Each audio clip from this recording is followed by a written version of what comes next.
Hey everyone, welcome to another episode of Day in the Life of Vintage Classic Specialist, and happy hump day. And today's my birthday, but as anyone who is a small business owner or who has been one knows, you don't get to take your birthday off, you gotta work. But luckily for me, what do I do for a living? I work on people's beautiful Volkswagens, so it doesn't even feel like work most of the time. Anyway, so, didn't really do anything to celebrate per se so far. I'm going to go have dinner with my family tonight. Octavio next door, who does a lot of our interiors, was kind enough to take me to lunch. And I brought in some donuts this morning for everyone to share. So that's pretty much it. Pretty low key. And if anyone's wondering, not ashamed of my age, why would I be? It's not like I can control it, but I turned 54. So there you go. And luckily, knock on wood, still seem to have some decent health and still seem to have most of a brain at least. So there you go. Anyway, you guys aren't here to hear about that. Let's talk about Volkswagens. So again, Senor Rafa was hard at work on this beauty here.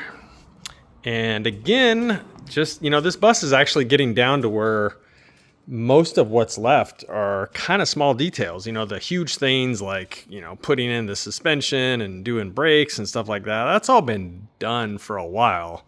So it's down to mostly little things. So let's kind of run through that list and see what he did. So up underneath, and I'm not going to crawl underneath there, he installed the steering damper and the drag link. So the steering is pretty much complete now, minus the steering wheel's not on, but yeah, so that's all hooked up now.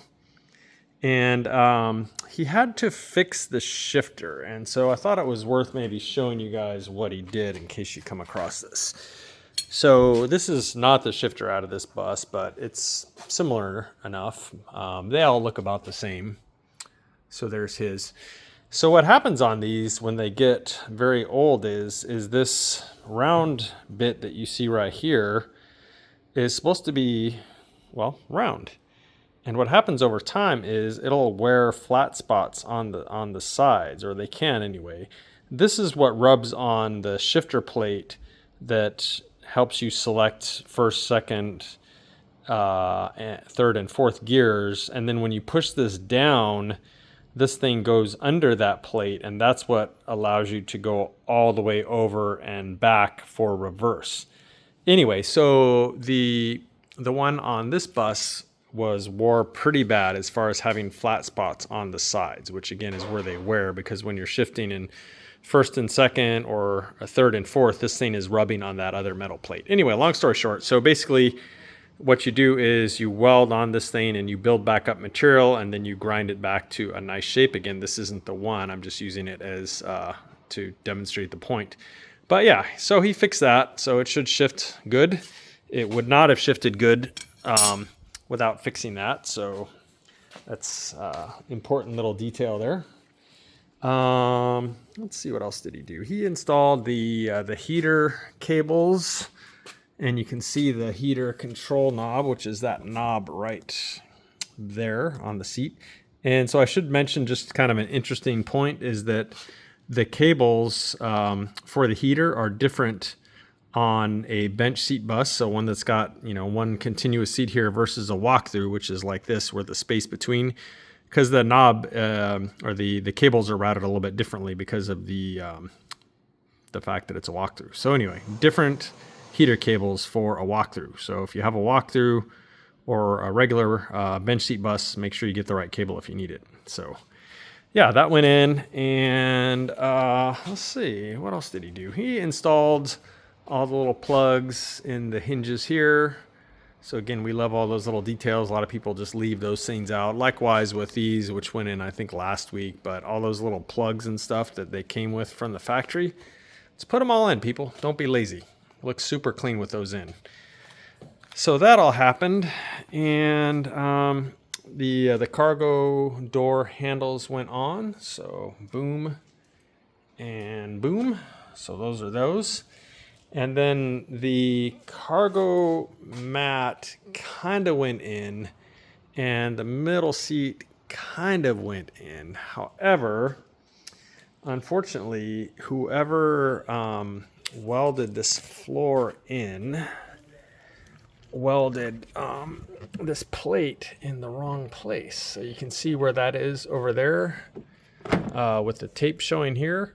Those things are supposed to be more over by this. So there's no way to bolt the seat to these plates with that location. They're just in the wrong place. And so what we're going to have to do is we're going to have to remove that plate. So there's the long plate there that you see, and then there's the two keyhole pieces that you also see there. So we're going to have to relocate those because the seat will not bolt down now. No way to do it. So in fact, you can see the clamps and stuff on the far side over there. Those are in, and those seem to be in the right place. But yeah, these ones are off by a couple inches. So not much to do but fix it, because we can't just leave the seat flopping around here.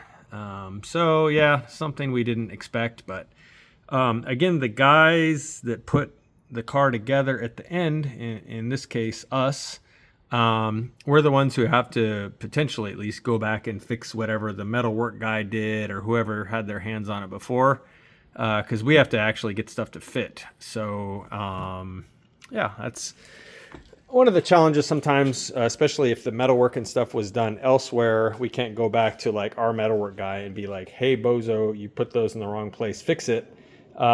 We've got to just fix it and take care of the issue. But we'll do it, not a big deal. And again, luckily this owner had leftover paint, so we'll fix the paint and it'll be fine. Not the end of the world, but just one more thing, kind of another little delay here on the project. We'll probably have our paint and body guy do that maybe on like Monday maybe. Got him busy on some other stuff right now. So that's pretty much what happened. Well, no, I take that back. The starter went in today. So that's if you saw the episode yesterday, you know that we had to bore out the case where the starter bushing goes, because this is actually a 12 volt case that we're running 6 volts in, and so the 6 volt starter bushing is bigger on the outside, and no way to get it in there with 6 volt starter in a 12 volt case. So that has to be bored out. Transmission guy came yesterday. We did that and created a lot of magnesium chips. Luckily they didn't burst into flame. So yeah, I think for real that's what happened on this guy today, minus maybe some other little minute details that got done. So I worked on this one for most of the day. I was all set to do some things on this one, but I didn't get the breather box until like literally, I think it was after 4 o'clock today. I did start putting that on. Let me come back to that.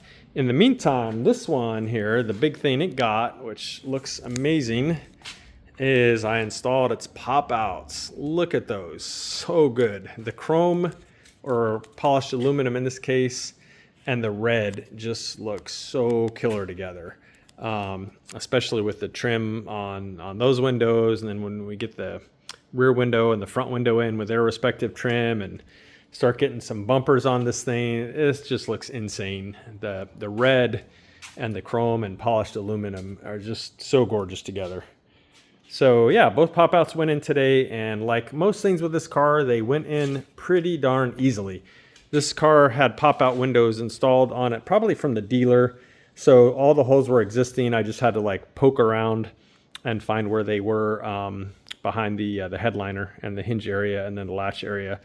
So pretty easy. You just take a little sharp object and start poking. You know pretty close where they are, so usually you can get pretty close and then find the holes and go to town. So new outer seals on these, which also went on pretty easy. Wolfsburg West, very high quality seals.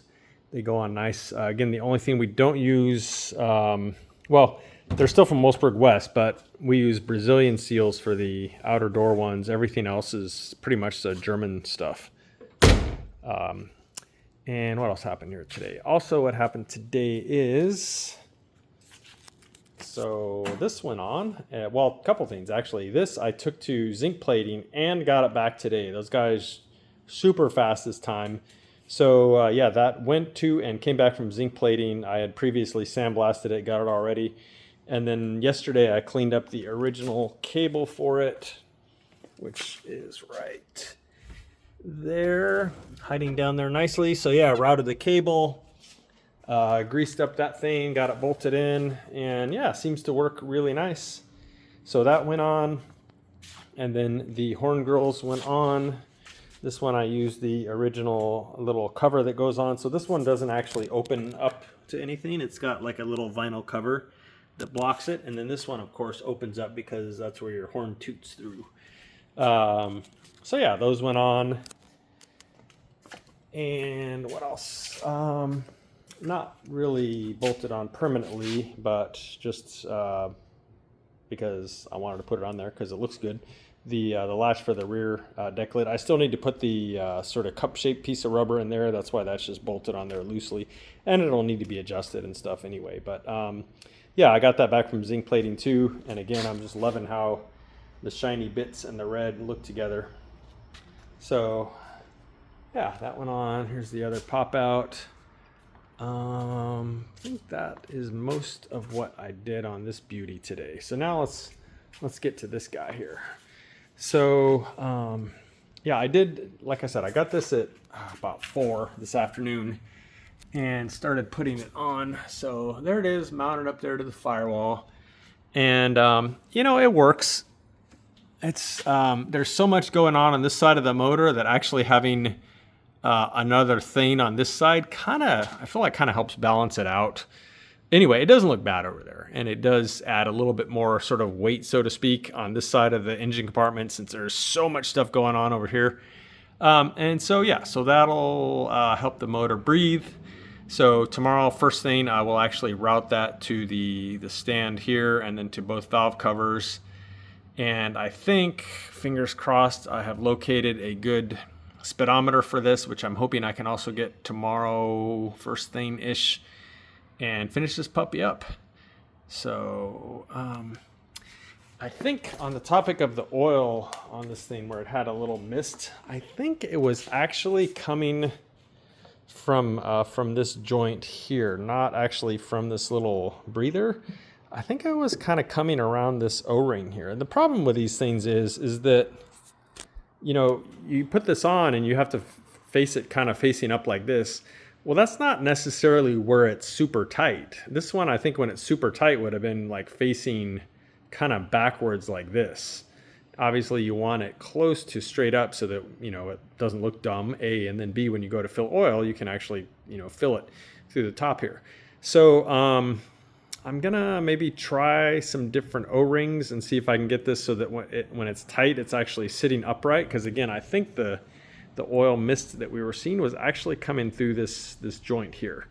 And then I'll probably apply some kind of thread sealant to the threads also when I put this in. And so once that sets up, then even if the O-ring isn't, you know, sort of like optimally compressed, that should keep any oil vapor from getting past this thing. So I think between all those things, that's going to take care of any issues that we were having. And, you know, this is a big motor. It'll enjoy breathing a little better too. So, yeah, pop the valve covers in the morning and put the fittings on those and route some hoses. And I think we'll be good to go here.